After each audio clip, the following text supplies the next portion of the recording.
welcome to the Five Heart Podcast, brought to you by CornNation.com, part of the SB Nation Podcast Network, and coming to you live on a Wednesday evening.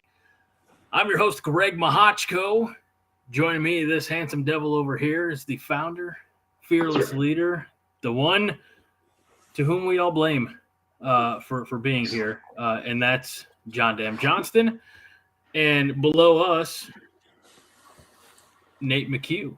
I know we promised you Haas Reuter, and Todd and John on their Monday night therapy session promised you Haas Reuter. Haas messaged us an hour ago and said, and I imagine it sounded like this, but I have the worst sinus infection. I've been laying in bed watching Better Call Saul since 3:30. So, no Haas. But that's okay. He said he was on his deathbed. I interpreted that to mean that Scott Frost and the Nebraska Huskers have sucked some life from Haas Reuter. So we're excited that Nate is joining us. The chat is open. Welcome, everybody. And let's go. John, you've had 2 nights now since your Monday night therapy session with Todd. You feeling any different? Feeling any better? About? I mean, we could really zoom in the microscope and talk Nebraska football, but I mean, let's go macro. Are you feeling better about life in general? Oh, it's great. Okay, I need to get going with this, don't I? You know what? I feel like I should stop being so negative all the time, right, Nate? Yeah, I would say so. So, Nate, good to Nate, have you. Are you going to give us? Oh, go ahead. I was just going to say, Nate, it's good to have you here with us.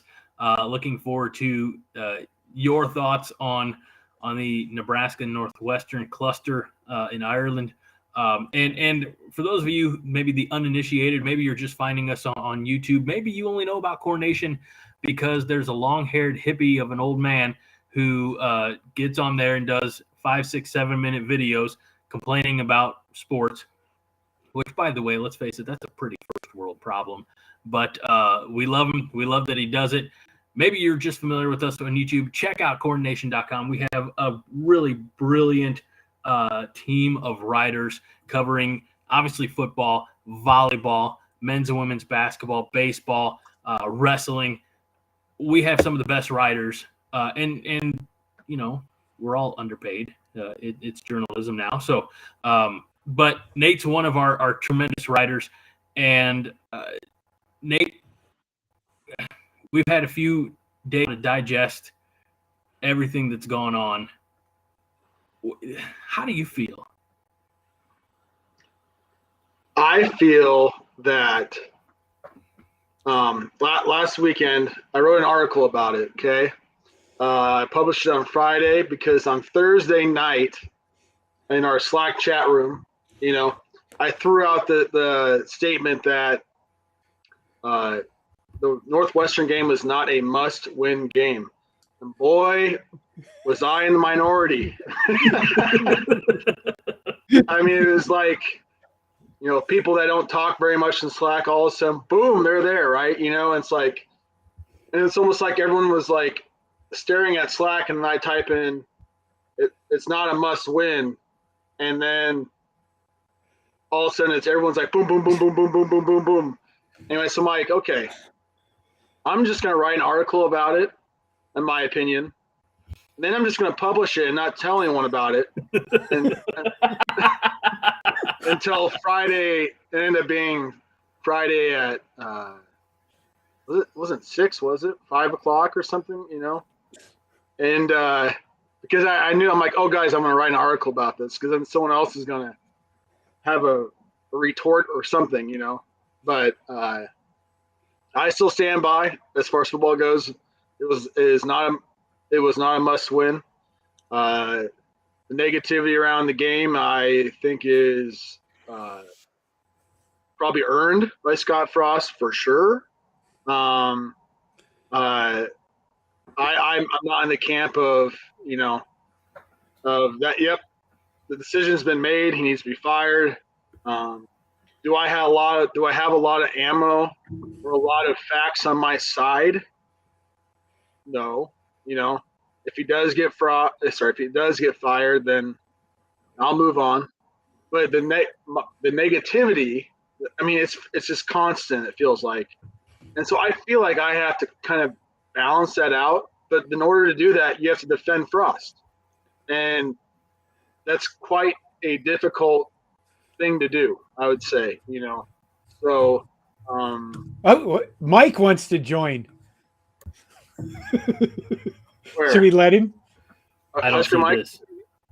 Yeah.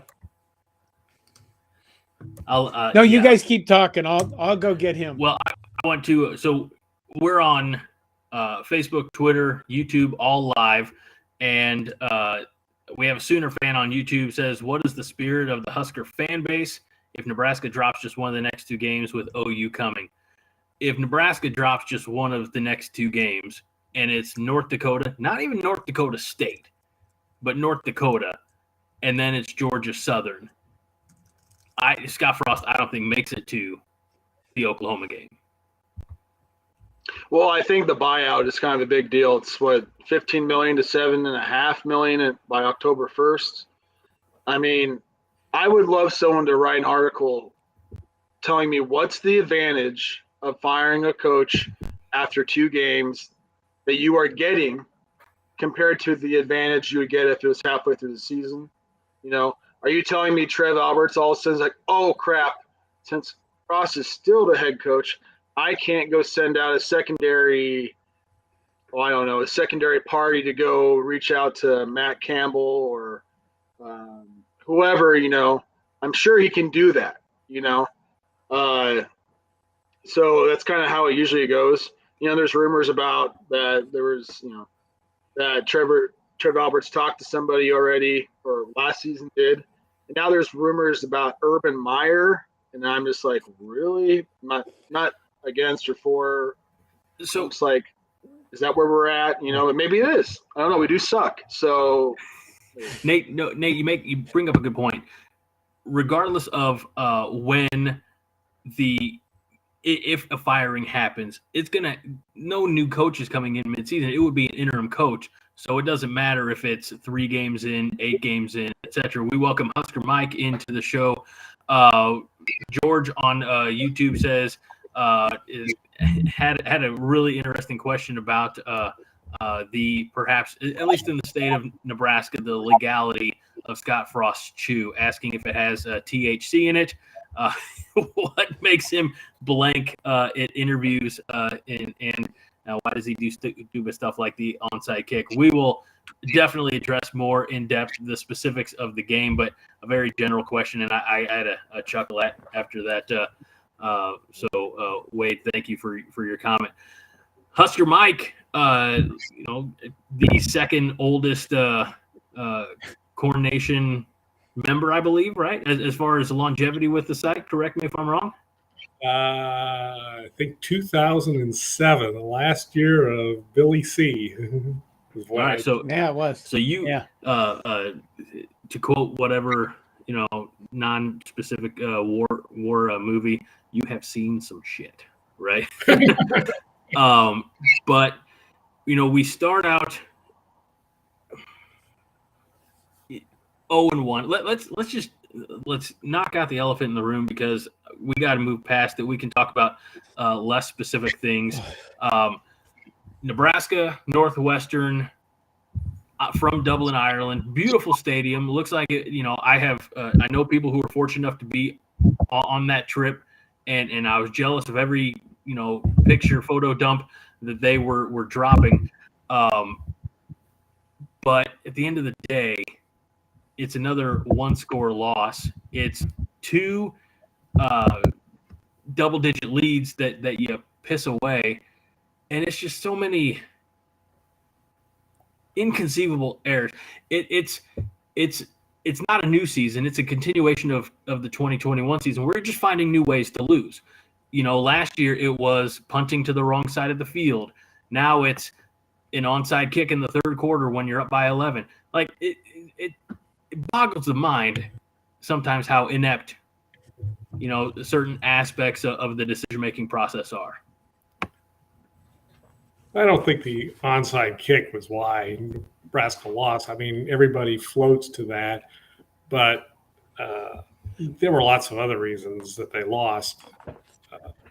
Couldn't block. I mean, look at that fourth quarter. They couldn't block, couldn't tackle that fourth quarter. So I think that was probably a bigger component from my perspective than, the onside kick. I think the onside kick was a royal gamble, but I think they saw something in the formation. I certainly saw something when I saw the replay. I said I saw something in the formation there. They just didn't execute it properly. And the thing is that if it had succeeded, everybody would be talking about what an incredible call that was, going straight for the throat. So there has to be a better way. That onside kick was telegraphed. I feel like if it's not a situation where you have to recover the ball, I mean, where you have to, it's you just scored, you're down by 4, and you need the ball back because there's 2 minutes left in the game, then you have to, I don't know, like, isn't there a way, and I'm no special teams expert. I have never kicked a football in a live game situation, but you got to think that there's some way to just line drive that off of somebody's chest, right? Rather than a slow, I mean, that was a slow ground ball to second base, Yes, like that's to use a baseball analogy, Northwestern put on a infield shift. They had 2 people on the far side of the field. They had one person lined up almost midfield, and then another guy almost standing out of bounds on the other sideline. So you had 20, I'm not sure the field measurements, but you had a big hole there. And that's where they tried to kick it into. They just got it a little, they didn't hit that empty spot quite right. Was it a risk worth taking? Probably not, but I can't believe that was Frost's idea right from the start. I think, that was you hired a guy to make a change on special teams, make an impact. I think they had an idea that we're going to make an impact play on special teams there, and John, let me. Frost is taking the heat on it, but he had a special teams coach who probably made the recommendation to do that. I mean, I can't imagine he would. I mean, we saw what the offense did. The offense looked very much like what a Mark Whipple offense probably would look like at Pitt. So why would you think that Frost is suddenly commandeering the special teams job when it was so bad last year? Brought Bill Bush in to take ownership of that and make it and fix it. So, well, let's sidestep away from special teams briefly. Josh on Facebook makes a good point, and it's something we've talked about for a couple of weeks. I know Haas used the phrase, John, with you a couple of weeks back about a number, like a big man, the big man theory, right? Bill Parcells' big man theory. Josh says won't win anything until our OL offensive line can move people and our defensive line can stop the run for 2 downs and pressure a quarterback on third. Doesn't matter how many skill or how much talent we bring in. I feel like, and guys, correct me if I'm wrong, this was a game that was won and lost in the trenches. Nate. Yeah, that was my. If I was depressed about anything, it wasn't the onside kick, even though I disagreed with the call. I'm usually the guy that, like, okay, you're the underdog. Let's say you score a touchdown to tie the game up. Let's say the third quarter. I'm fine with that, whatever. Then that's the surprise onside kick, maybe. But sorry, I'm a special team. Sorry, offense special teams. Is that walking away, we got dominated by Northwestern on both sides of the ball, on the offensive side and the defensive side of the line of scrimmage.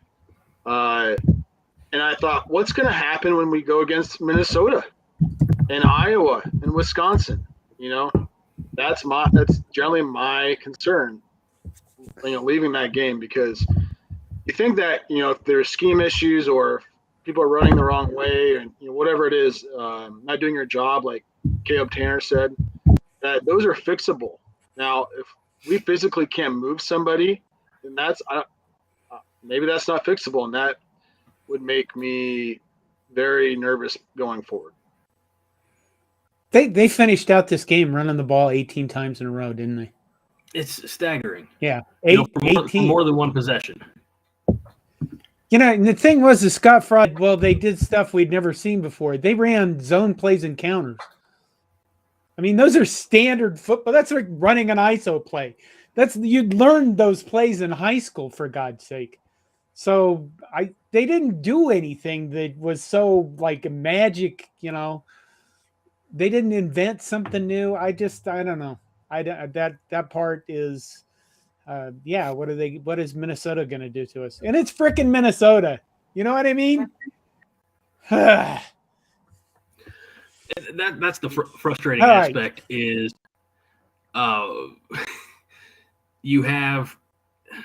we were 9 point favorites, something like that, in this 12. game. 12. Okay. Thank you for clarifying. And to lose by 3, I don't know. The whole matter is frustrating from the standpoint of we had, and I'll be the first to admit, I got a text message in the afternoon from a coworker who's like, "Hey, you know, don't worry, it's you know, a lot of season left." And I sent him a message back, and I said, I'm not watching the game. I'm DVRing it. I'm out at a function. And his response was, "You may not want to watch." I said, and I didn't know. Honestly, I did not know at that point. Is he saying that because, you know, the worst really did happen, or is he saying that to screw with me? Be like, you know, and then I watch it and then be like, "Oh, ha ha ha, Sean, you know, not funny."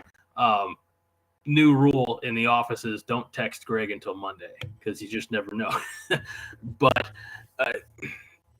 when I finally got home to watch it, I didn't start watching it until 8 o'clock at night. So I got to stay up late to watch the game the way it went down. And thanks to everybody on I live tweeted it to the best of that you can do, you know, 8 hours after the fact, over at on Twitter at the number 5 Heart Podcast. But you had momentum, right? We score. A couple of plays later, there was the beautiful hit, the fumble recovery, and then we score again, and we're up 11 points.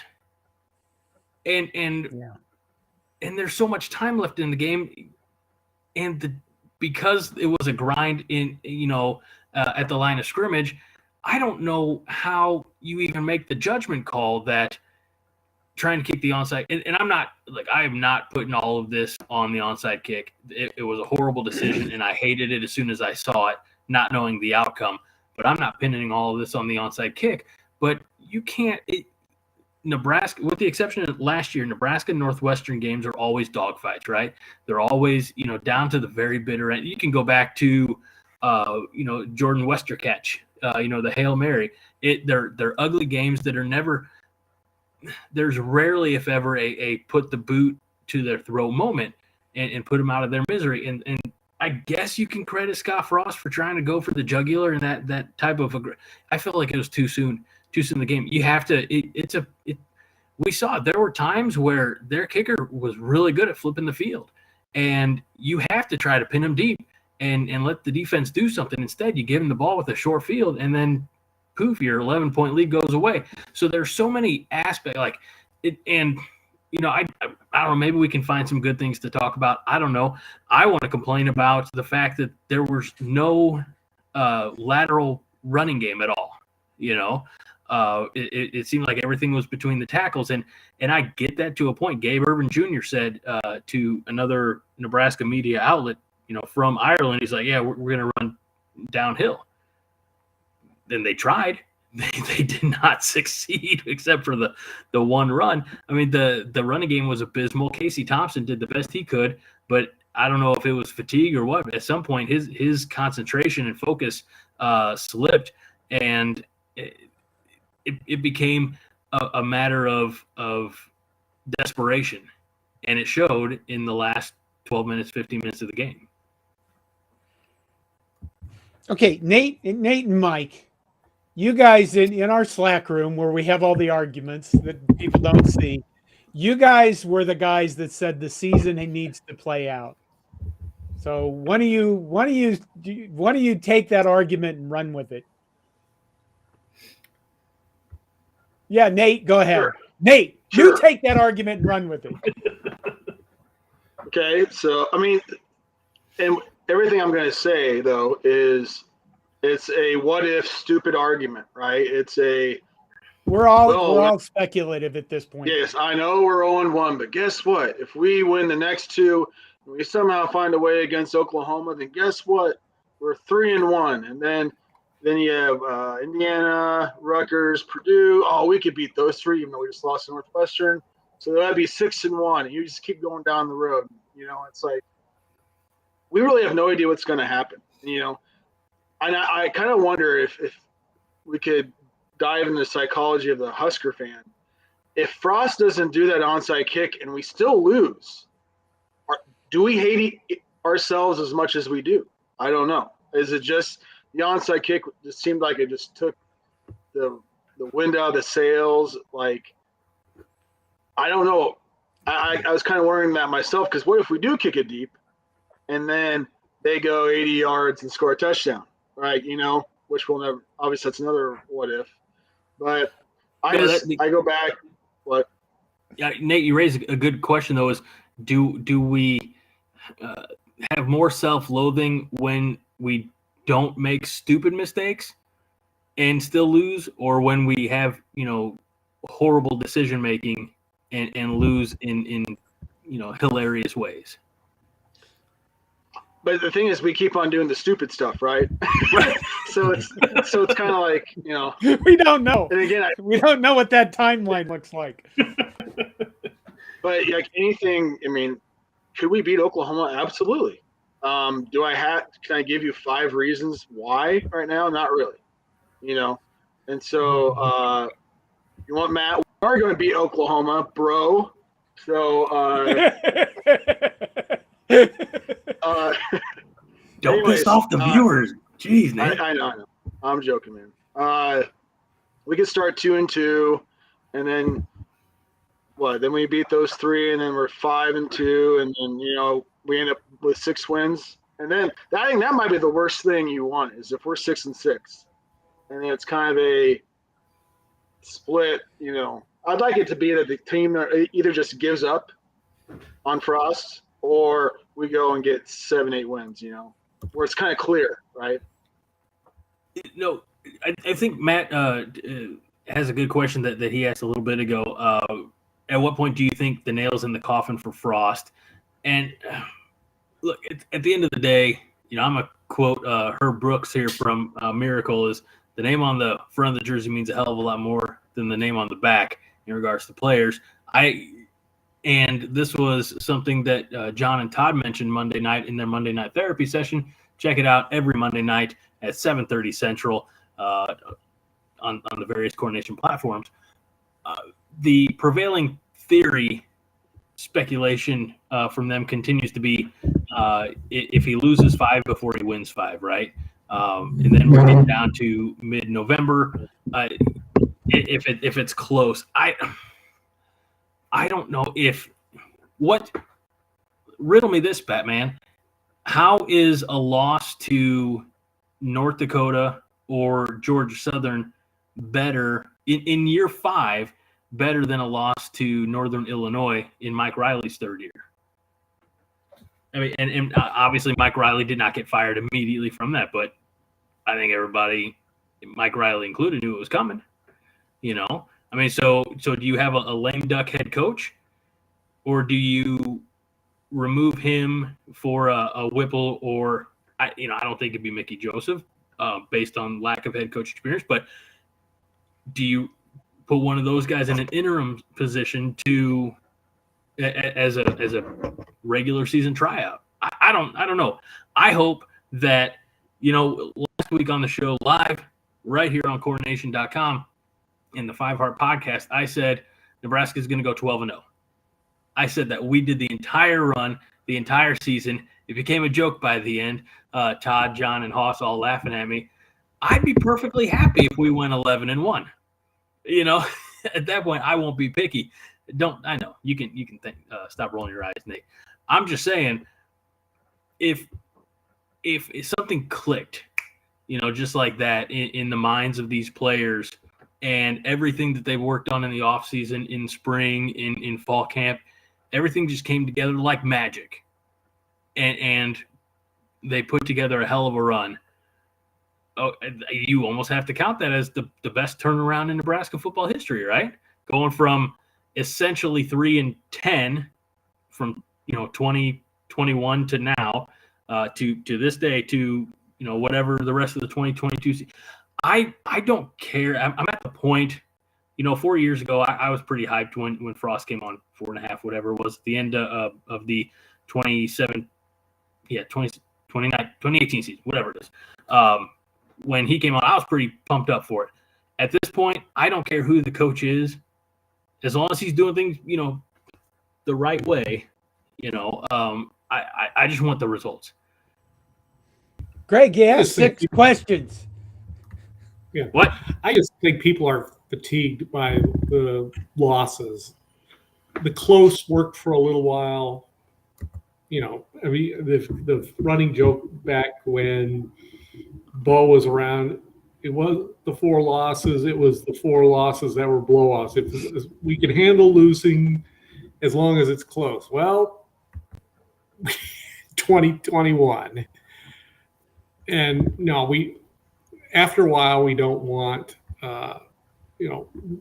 bottom line is we're tired of losing, and we want to see some W's. And the next 2 weeks are glorified exhibitions. They don't count. So we need to see W's against Big Ten competition, not named Rutgers. So you don't think the next 2 weeks count? Oh, they count. If you lose those games, then true. then all hell breaks loose around here. But That's a great question. I think exhibitions. I think they mean a lot more if they're losses than if they're wins. It's a lot. Well, more yeah, if they're losses, yes. Wins of the next 2 weeks don't really mean anything. The wins, because you're beating teams that you better beat. So all is not well if they go out there and win. If they go out there and hang 77 on North Dakota, nobody's going to be convinced on that. This is like the old days of playing Mexico State in September. The whole idea this week is get players in, get a little confidence in, get them some game experience, and sell a bunch of hot dogs and parking passes. They're called Fairbury Franks. Yes, Fairbury brand hot dogs. I'm bringing Wade's comment up here. I know we've touched on this in the past with when Dr. Offense took a swing at defense, but it's Eric Chenander's philosophy to do their best to keep the play in front of him, which is why cornerbacks and whatnot play so far off the line. There's not a whole lot of bump and run and make them feel a little contact to possibly throw them off of their route. It's don't let them get behind you, and then, oh shit, they got behind us.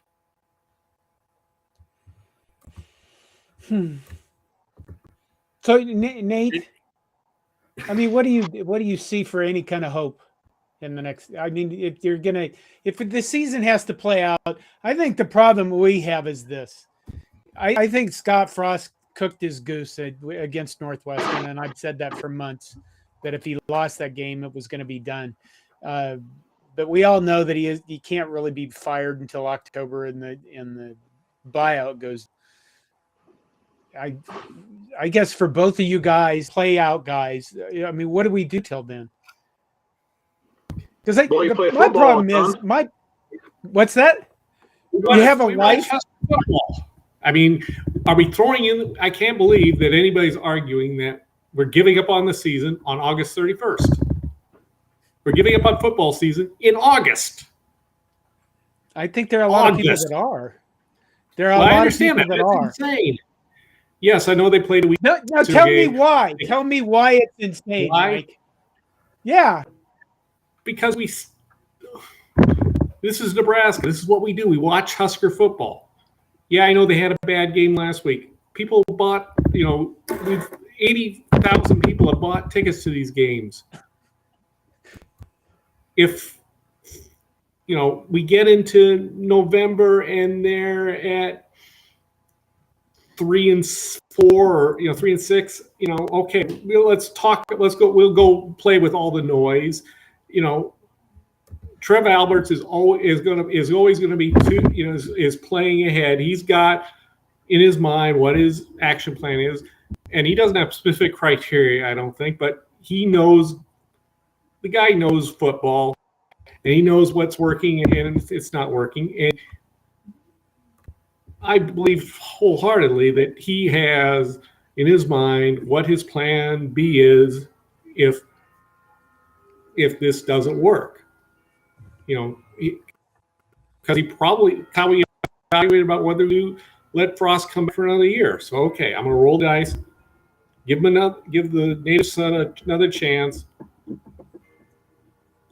The buyout doesn't drop until October, and frankly, there's nothing to be gained by firing him on October 2nd and installing an interim coach, because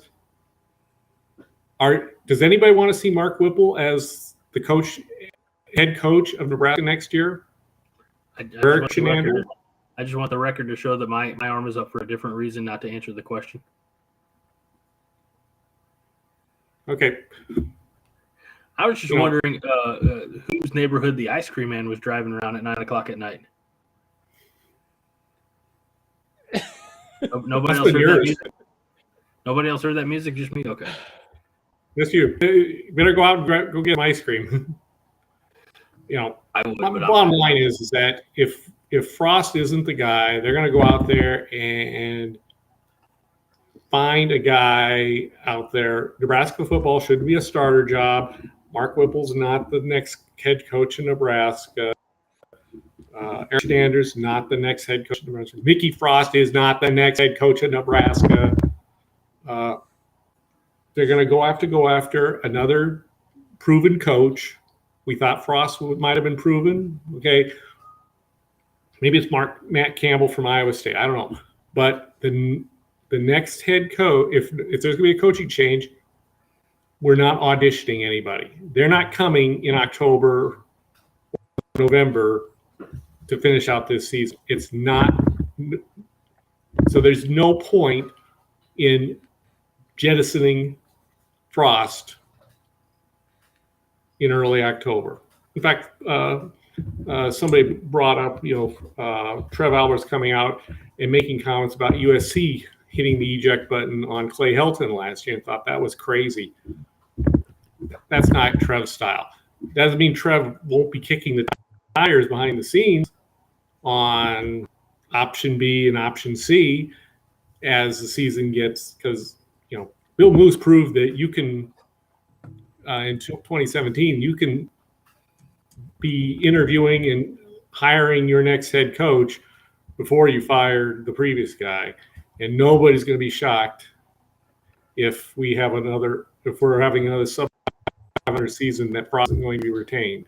Nobody should be deluded that Frost is going to be retained if there's that type of record. So, but let's let the season play out. I mean, they're 0-1, but it's still one game. I would say John's question was about, that, or not question, the statement was people have given up on the season. And I want to say, sure, go ahead. But if we win games and they're going to be like, oh, no, not coming back. I gave up. I know we're 5-2, but guess what, guys? After Northwestern, I said I was done. I can't come back. I don't think that's how it would go. You just play the games. We'll see what happens. I don't know.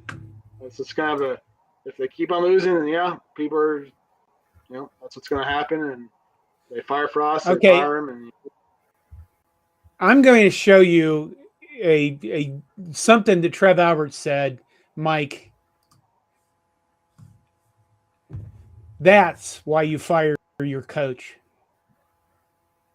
You're not going to sell it out by For the benefit of those who are listening to this, Trev Albert says, quote, "We've got work to do," end quote, on selling out the conference portion of the football schedule. Now, here's the thing. Yeah, I mean, you already mentioned that people are tired of losses. This is my problem exactly with keeping Scott Frost around, is that there's no hope to this. And people are going to lose hope in it because I think they've really given up on him. I think that's unfortunate. But I do think the sellout streak is important, more important than it's been in a while, and not just for marketing purposes, but to keep intact Nebraska's brand. But I want your reaction to that. It's important, but let's remember why those conference games are the ones that aren't sold out. It's because those are the tickets that went to Bucky Badger and the Indiana people who get offended, super easy, and those tickets went to the visiting teams who they didn't want to buy them because they don't support their team, so they come back. But that's not the case. That has not been the case before. Why is it the case now? The case is there is something to be said that demand is down. Nebraska had to mark down the tickets for North Dakota to $30. If this continues, they will probably have to do some gimmicks to get the tickets sold.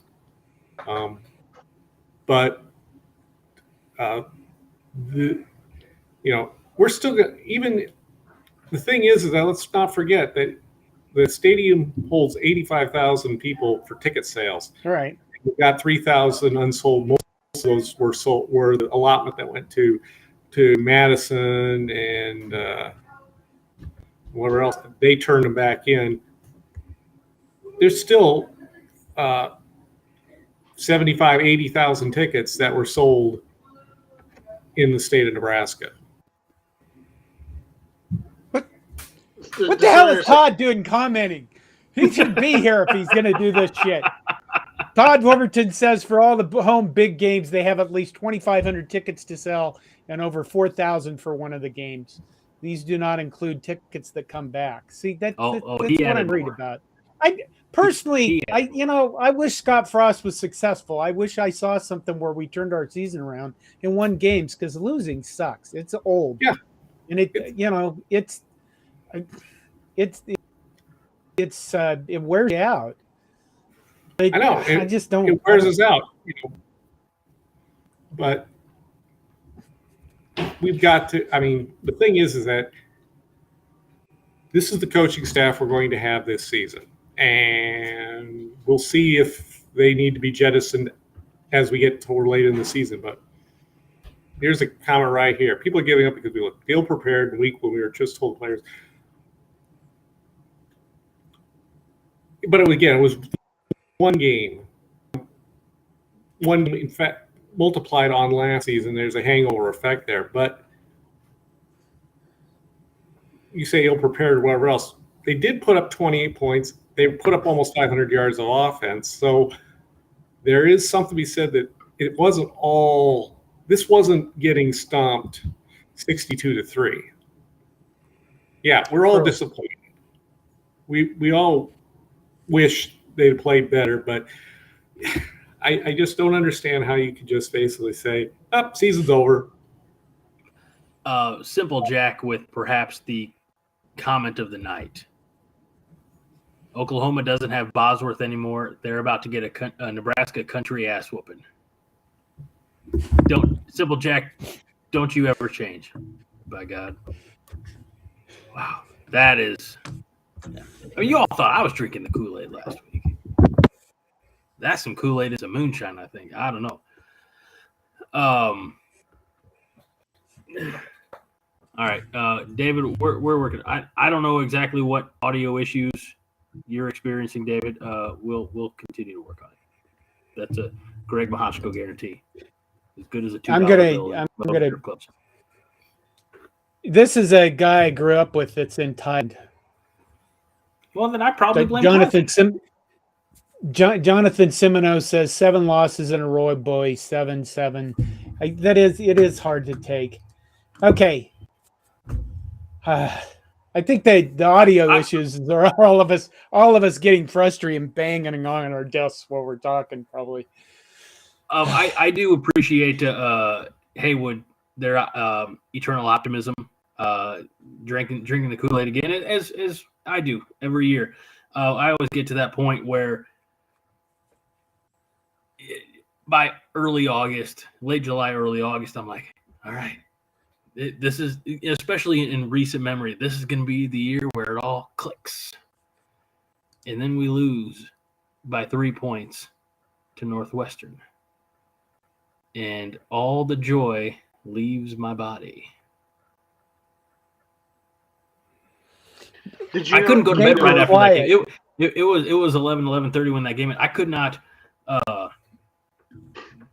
mean, I don't know. It's a Letterkenny. I'm a fan of the show Letterkenny. I'm sorry, dude with your hat. Sorry. No, I couldn't. I couldn't go to bed right after that game. I was too distraught. I stayed up and watched mind-numbing sitcoms for an hour. That's just how I coped. Nate, go ahead. I think you should be more positive if that's what we want, right? That's John asked that about 30 minutes ago about reasons to be positive, I guess, We got a pretty good punter, John. Did you see he averaged almost 50 yards a punt? We didn't miss a single extra point. Did you see that, John?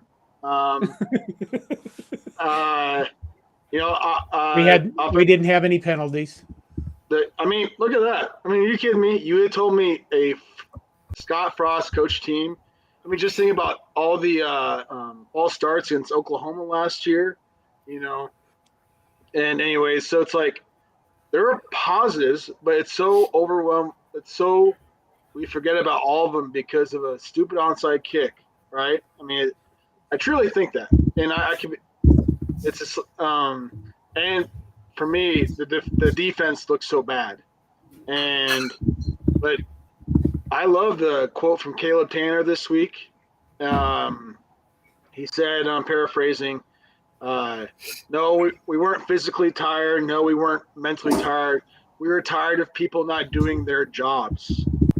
And so if you want any hope, I guess, it's the fact that if it's not physical, and then if it's people messing up their assignments, then that's fixable, right? I'm not saying it's going to happen. Again, I feel like I'm having to defend Frost, but it's like if you ask for positives, I mean, Buscemi or whatever, almost 50 yards a punt. I mean, that's an improvement, right? So it's really hard to talk and then look at the comments. This is the first time I've done this. It is. Yeah, it is something to get used to. I have something I think is reason to feel some optimism. There was a time on Saturday where the lineup was a sophomore who only played 4 games, one coming off of an ACL tear at left tackle, sophomore at left guard, redshirt freshman at left guard, and a sophomore at right tackle. Okay, we had a senior center but those are 4 young offensive linemen, not a lot of experience out there. And frankly, that that sophomore right tackle was one of the worst rated guys in all of college football last year, according to Pro Football Focus. He was the highest rated offensive lineman last week. So it's like, okay. Bryce Benhart, one of the worst last year. The other one, Turner Corcoran, they moved him inside the guard. He's learning a new position. Like, okay, but he's, highly regarded, whatever else. Again, one game in, Kenny Prohaska looked really good last year in a couple of games before he blew out his ACL. Again, ACLs take some time to heal up. I have high confidence on that he can get back to that level. I think that's something, this is a young offensive line we have here. And everybody worries about, what's going to happen when we play against Minnesota? Minnesota has to pretty much replace their entire offensive line. And oh, by the way, Minnesota in 2019, they were losing to South Dakota State. They needed to convert a 4.5 mile in the last minute to beat Fresno. And then they were struggling against Georgia Southern as well. They had to pull some magic out of their hat then. They could have easily started that season 0-3. You know how they ended up that season? Well, they blasted us in Minneapolis and went on and played in a nice bowl game in Tampa, and everybody was rowing that boat.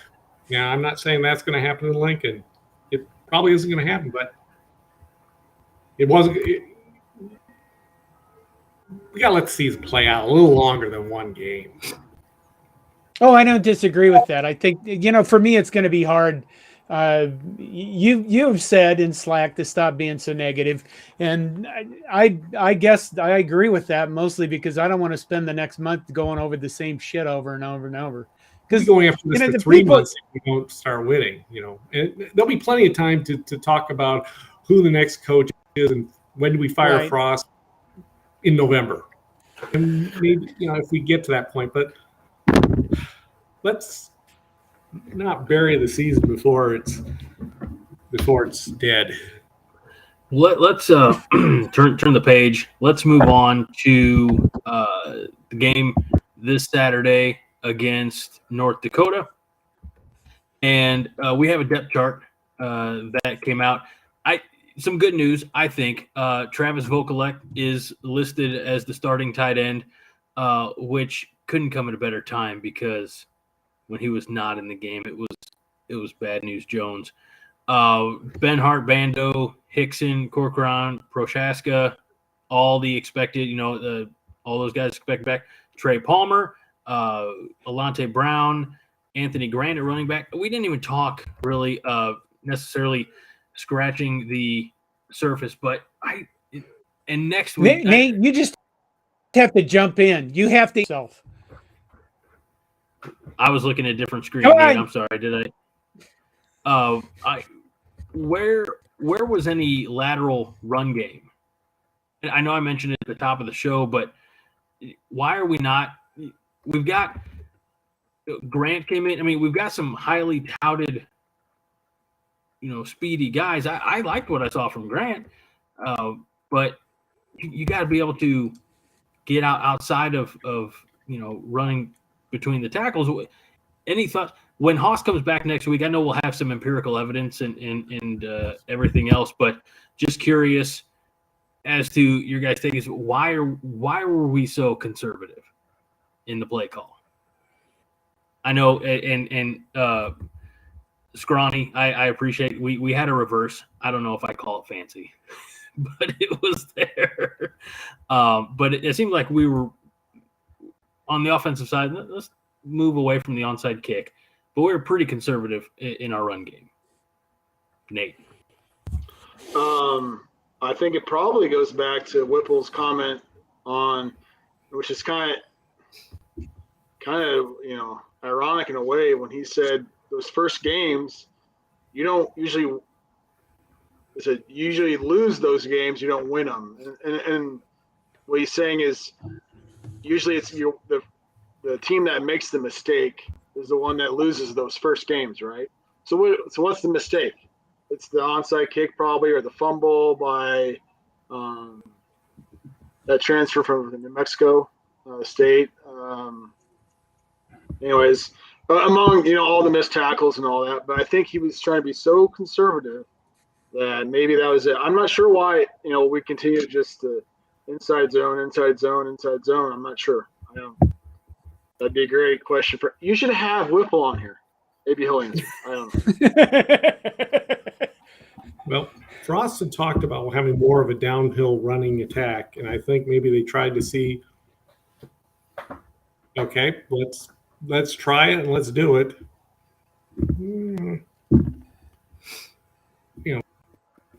We saw some good. When they did go out, I saw a great run by AJ Allen, but he played well. He played well for a guy that'd never been in a game before. Yep. So. You know who played but well? I was surprised that he got. Go ahead. I was going to say Brody Belt. Oh, my God. I've seen a lot of comments online about. I've seen a lot of comments online about why. Who was it? Lure dropped the pass at the end that got intercepted. Yes. Why was he in the game late when they had? And why was Brody Beld in the game? Although I think Brody Beld actually played pretty well. Wyatt Lure was the one that had the interception bounce up off his hands. And then there's one other guy I'm trying to think of, and people were asking, because I go around and look at social media comments, and I do look at bulletin boards, and a lot of people were asking why those guys were in the game and getting balls thrown to them when you had Trey Palmer and Garcia Castaneda out there and stuff like that. I guess I don't really have an answer to that. Well, Wyatt Lure was in, I think, the first play of the game too. I think on that was he bubble screen. Yeah. No, is it weird? Isn't it? It's like been like that forever, where it's like all of a sudden we get to crunch time, and all of a sudden we have these wide receivers in we haven't seen all game. And this isn't the first time, right?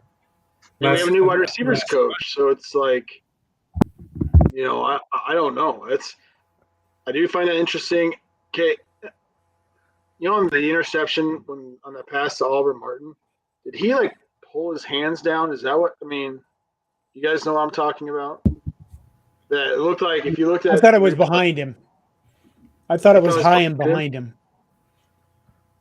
Looked like okay. Anyways, yeah, I don't think you saw him after that, if I remember correctly. Except for catching, he's a safe punt guy. We know that, right? Or he'll catch it inside the 10 or whatever. So. And no Omar Manning that I could recall. But he was. He had a concussion or something.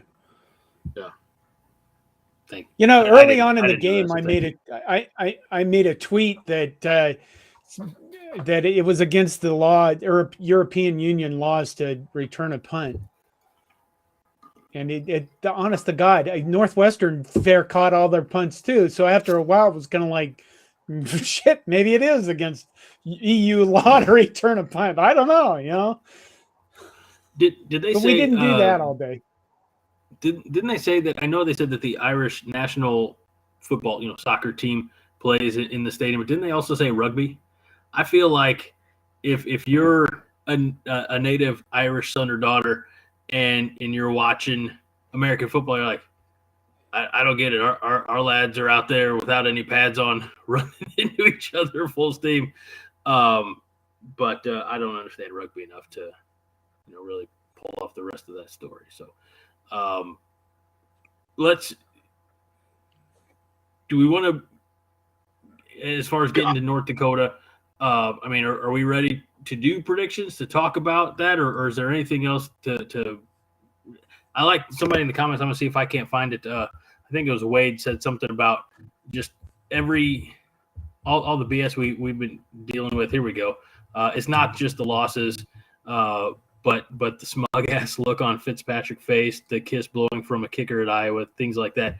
Yeah, it's it's salt on the wound. It's the only thing I can say is you win the game and you don't have to worry about things like that. And what sucks is that it's if a fan base could win a game, Nebraska would be undefeated. But we can only watch, you know. I have a question for Nate. Do your kids have an Aurora skylight? I'm guessing the answer is no because I don't know what that is. But an Aurora skylight? Oh, yeah. Like, so I can sit here and look at the stars in my house? Yeah. Okay. No, they don't have that. They don't have that? No, we just walk outside. I'm trying to think. I'm trying to, you guys have said you need to be more positive, and I am going to try like hell to come up with ways to be more positive, man.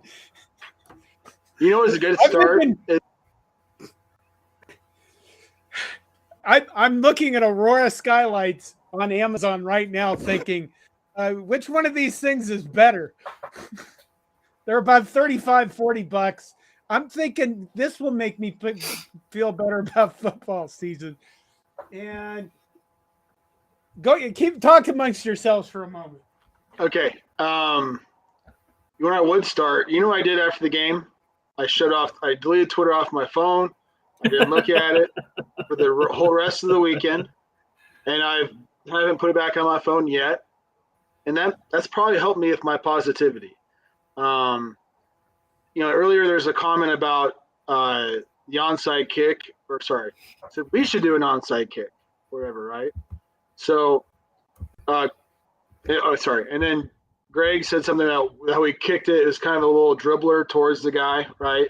Instead of kicking it right at him, like hitting him in the chest. Is that right, Greg? Or you're doing something? Okay. Well, I did kick in high school, okay? And I was not very good, and I'll tell you why. But generally, you kind of dribble it at them, and you kind of hope that they'll catch on the bounce, and they'll pop up. That's kind of what you want, So I'm not defending the onside kick. But as far as how bad I was a freshman, and I was kicking in high school varsity game. And the first 3 games, we're just kicking off, right? And I would just shank it so bad, it would look like an onside kick, and we would recover it. So the crowd would be cheering and all that, and I'd go to the side knowing I'm about ready to get my ass ripped, But we recovered all 3. And then the rest of the season, every game after that, all the players the other team, they're all saying, watch out for the onside kick. And I knew the whole time, like, nope, that wasn't on purpose. So as far as being able to kick an onside kick, I'm probably not the one to give advice. So, well, let's move on to predictions for this week. And we had one of our viewers from last week. I believe it was Mike. Sorry, Mike, if I didn't scroll up in time to. Yeah, Mike was here. He'd asked if our predictions had changed. Obviously, my prediction is wrong from last week on the season. But let's get to our prediction for Nebraska versus North Dakota this Saturday, Memorial Stadium. And Nate, let's start with you. My prediction, I think we win by 20, something like that. I don't know. Do I need to give an actual number? Yeah, 10-2. Okay. Yeah. 75-65. No. While you get that number out, and I don't mean to interrupt you, but hey, if you're watching this on YouTube, Twitter, Facebook, wherever, throw your predictions into the comments as well. Nate? Oh, I think the betting line was I guess somebody asked me yesterday. I'm like, I know it's probably on 20, and so I'll go with that. So I'll say, I don't know, 20-40, something like that. I don't know. Jeff says 56-13 Huskers. The old 4-4. John, what are you thinking? Yeah, that's another one.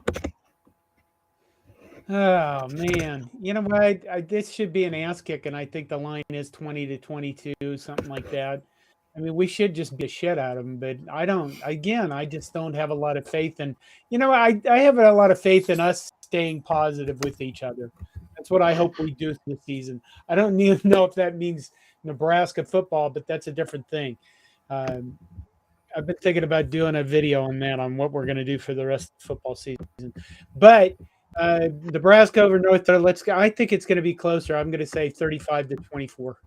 Isn't that the same score? What did Todd predict for every freaking game last year? Wasn't it 36-24? I think he said 69-3. Oh no, that's Todd? a different podcast. That's a different podcast. Yeah. So 36-24. I hope, and this is all it is at this point, speculation. I don't know who did that. I hope that Nebraska comes out and plays with the biggest chip on their shoulder, and I hope they come out playing angry. I'm gonna say that it is my hope. That's not what I want to do. It is my sincere hope that this is an absolute bloodbath on Saturday, and I'm gonna say 69-3 would be a little derivative, but I'll go 56-17. Oh, Fred. God bless you, Fred. Fred and I were close. I was giving North Dakota a little more, but we were both sitting right on the money with 56 points. I like you, Fred. Thank you. Here we got the Sooner fan. I think 77 points was a joke. Our Sooner fan here says 38-27 Nebraska. We have 38-28 Nebraska, 75-0 Nebraska. Again, I like 56-17. Don't ask me why, but at the end of the day, I'll be happy with the Nebraska W. We're playing a program at a Grand Forks, North, whose stadium seats 12,282 people. All right. They have 11 starters returning. Oh, they have 14 starters returning. And I guess, if we're going to see anything out of our defense, it's going to be, I'm guessing North Dakota's just going to run the ball right at us for the entire game. And if we see a defense that reminds us of a sieve, then I think it's going to bode poorly for the rest of the season. So, which brings me to one other thing I was going to have to bring in this season to keep things positive, and that is hand puppets. Oh, Jesus. I don't know how to do this, but I'm Nate is not impressed. Nate wants to go die now. I figure you operate that the same way you operate Todd. Oh, well, I already did the first video of the season from the bathroom, so everything is up from here. It has to be up. It can't get any worse, right? Mike, you're gonna have to go back and watch the replay, sir. We discussed the sellout streak a little bit already, and we know that. I don't want to say. Look, I think we all can agree that probably some corporation would come in and scoop up all the available tickets just to preserve it. I think at this point the sellout streak is only that on paper, but as long as a camera continues to put the spotlight on that continuing counter for home sellout games, then it's getting attention into the televised space. I don't see it going anywhere. Again, whatever corporation out there will be a Woodhouse. Somebody's going to take a lot of their employees to a football game. So it'll be Husker Auto, I promise. Husker Auto, not Woodhouse. I'm sorry. Go ahead. How many tickets can they buy, Nate? How many do they want to? I mean, how many tickets? That's live on the internet, right? We always say this about the people that are buying up the tickets. I mean, how long can they keep doing this? Until we get Matt Campbell in here. I don't know. I have no idea. We always say it's him as if he's the savior, and we thought Frost was the savior. I mean, so. I only know of one savior, but that's all the time we have for this week on the Five Heart Podcast. For our esteemed guest and colleague from Coordination, Nate McHugh. For our founder and fearless leader, John Dam Johnston, I'm Greg Mahochko. Hat and all, saying 5 Heart is all the heart you need. John. Go Big Red. Nate. Go Big Red, I guess. Sure. Win the damn game. Oh, win the damn game. Sorry, I'm a little rusty. Jackets. Yeah, it is. It's hard to get used